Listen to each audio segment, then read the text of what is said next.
When people bring up some of those mind-numbing, stressful, tense films and thrillers of the last 10 or however many years, they bring up films like Good Times or Uncut Gems, A24's cherished movies from none other than the directors Benny and Josh Safdie. But why is that? Why do they always bring those films up? Well, here today, I'm going to do a deep dive into those films and tell you why they're so beloved, why they're so tense and stressful, and how that atmosphere is created, as well as a specific pattern in the films I noticed called Malicious Ambition. It's a character study on why we root for these characters, but also root against them, why we hate them, loathe them with passion, but also understand their actions and why they do these things. So without further ado, let's get into it. Come on, KG, this is no different than that. This is me, all right? I'm not a fucking athlete. This is my fucking way. This is how I win. This is how I win. One of the defining lines of the movie Uncut Gems, and one that stood out to me throughout the end scenes while I was watching it, it's one that you could also apply to Good Time, that line.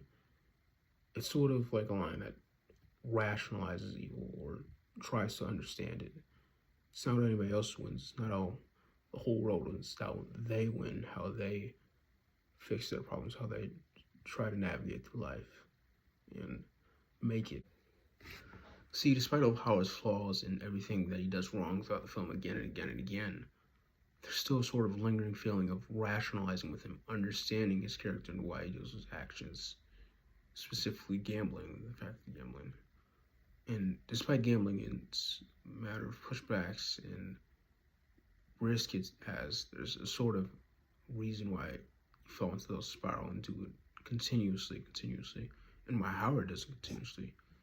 One of the main reasons is the adrenaline rush you get, the rush of excitement, the thrill you get from it. Despite the anxiety, Howard gets from gambling again and again, and that risk of it being on pure chance or luck, he still enjoys because it gives him a rush, a thrill of adrenaline in the everyday life that can be sort of boring and monotonous and full of lacking excitement.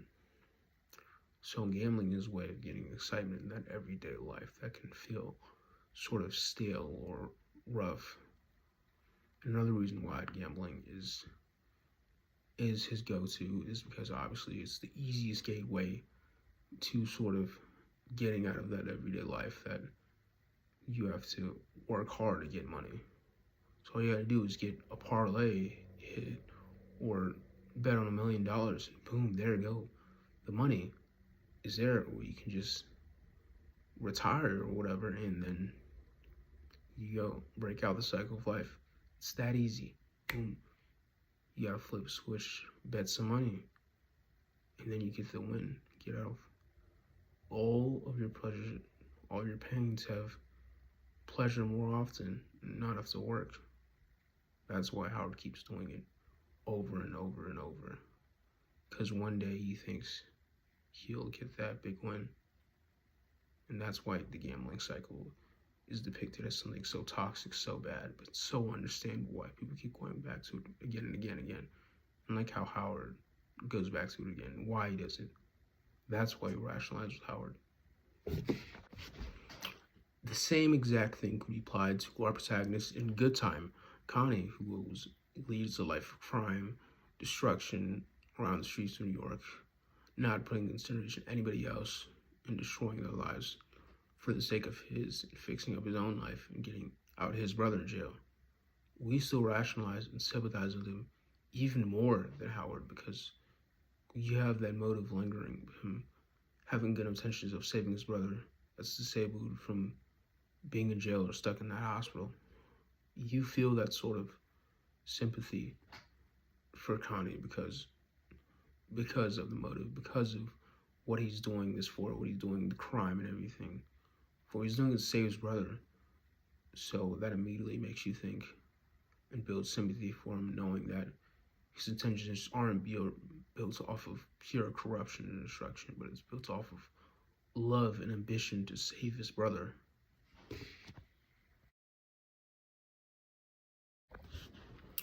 Throughout these two films, the Safdie brothers in their writing make a distinct difference between sympathizing and rationalizing with this evil and malicious intent they have through their ambition. What I mean by that is sympathizing and building empathy for the character versus building understanding for that character.